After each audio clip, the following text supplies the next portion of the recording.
Halo Halo Halo semuanya. semuanya. semuanya. Assalamualaikum warahmatullahi wabarakatuh. Perkenalkan saya Biri Ifkar dari Dinas Kesehatan Jakarta. Perkenalkan, nama saya Roni Dogas, bekerja di Dinas Pertamanan dan Hutan Kota DKI Jakarta. Selamat siang semuanya. Perkenalkan nama saya Keti Oktavia dari Dinas Tenaga Kerja Transmigrasi dan Energi Jakarta. Selamat pagi semuanya. Perkenalkan, saya Densiko Razaki dari Dinas Perhubungan Provinsi DKI Jakarta.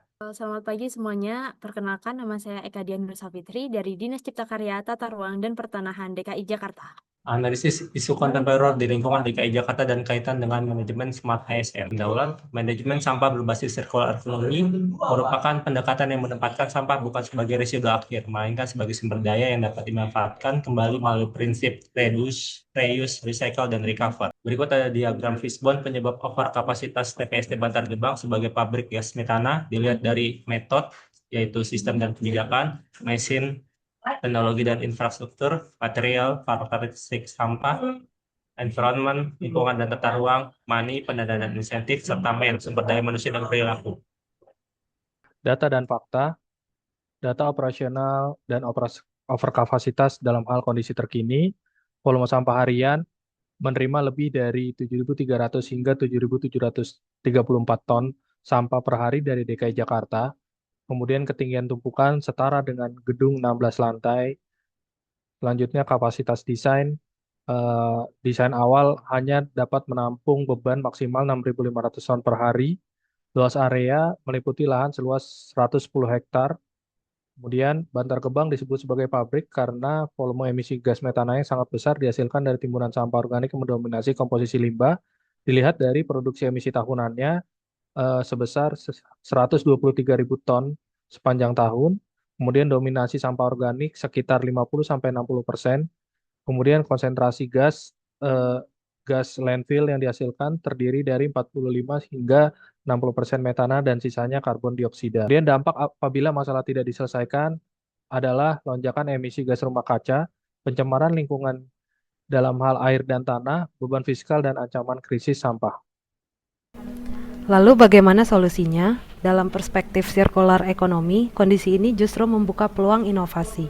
Gas metana yang selama ini menjadi sumber masalah dapat ditangkap dan diolah menjadi energi listrik melalui sistem landfill gas recovery atau dikombinasikan dengan fasilitas waste to energy berbasis insinerasi terkendali maupun teknologi termal lainnya. Dengan demikian menjadi transformasi dari waste problem menjadi energi solution. Pengurangan sampah organik dari hulu. Dampak strategisnya, satu, menyiapkan kualitas sampah yang lebih baik untuk reduce derived fuel or waste to energy karena residu menjadi lebih kering. Yang kedua, mengurangi emisi gas rumah kaca secara signifikan. Yang ketiga, membangun budaya kota berkelanjutan menjadi indikator penting Green Innovation City. Maknanya adalah pengurangan organik bukan bertentangan dengan waste to energy, justru memperbaiki feedstock quality untuk sistem RDF atau thermal dan menunjukkan bahwa Jakarta mengedepankan prinsip circular economy sebelum pembakaran. Lalu optimalisasi penangkapan dan pemanfaatan gas metana atau waste to energy itu berdampak strategis, yaitu mengkonversi gas metana menjadi listrik. Itu merupakan implementasi nyata untuk waste to energy. Lalu yang kedua, menjadi showcase internasional aksi iklim perkotaan. Yang ketiga, mendukung target penurunan emisi dan transisi energi. Makna bagi Green Innovation City yaitu simbol transformasi dari pabrik gas metana menjadi pembangkit energi hijau. Lalu, percepatan sistem pengolahan alternatif.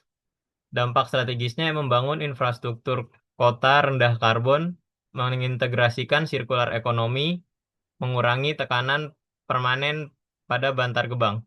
Makna bagi Green Innovation City yaitu membentuk transformasi struktural menuju kota global berdaya saing berbasis teknologi hijau dan efisien sumber daya. Dari alternatif solusi berikut didapati alternatif yang paling cepat untuk dilakukan yaitu pengurangan sampah organik dari hulu dan yang paling berdampak cepat. Selanjutnya adalah kegiatan dan implementasi manajemen dan Smart ASN. Yang pertama adalah planning atau perencanaan, terdiri dari analisis data berbasis digital, kemudian penyusunan roadmap Renstra, dan inovasi solusi. Kemudian untuk organizing atau pengorganisasian, yang pertama ada menekankan pada manajemen ASN, kemudian pembentukan satgas atau unit kerja, networking Smart ASN, dan delegasi wewenang. Lalu untuk stretching atau pelaksanaan, yang pertama ada implementasi nilai berakhlak, kampanye digital Smart ASN, reduksi pelayanan publik, dan untuk yang terakhir yaitu controlling atau pengawasan, terdiri dari digital monitoring, evaluasi kinerja ASN, dan audit dan fit. Dari seluruh paparan yang telah kita lakukan, kesimpulannya adalah pengurangan sampah organik dari hulu adalah langkah yang paling cepat untuk menghentikan pabrik gas metana di TPST Bantar Gebang, sekaligus memperkuat fondasi waste to energy yang efisien dan berkelanjutan. Dengan digerakkan oleh Smart ASN yang adaptif, berbasis data, dan kolaboratif di pemerintah Provinsi DKI Jakarta, transformasi ini bukan hanya menyelesaikan masalah sampah, tetapi juga menjadi akselerator Jakarta menuju Green Innovation City, kota global yang cerdas, rendah karbon, dan inovatif. Sekian presentasi dari kami.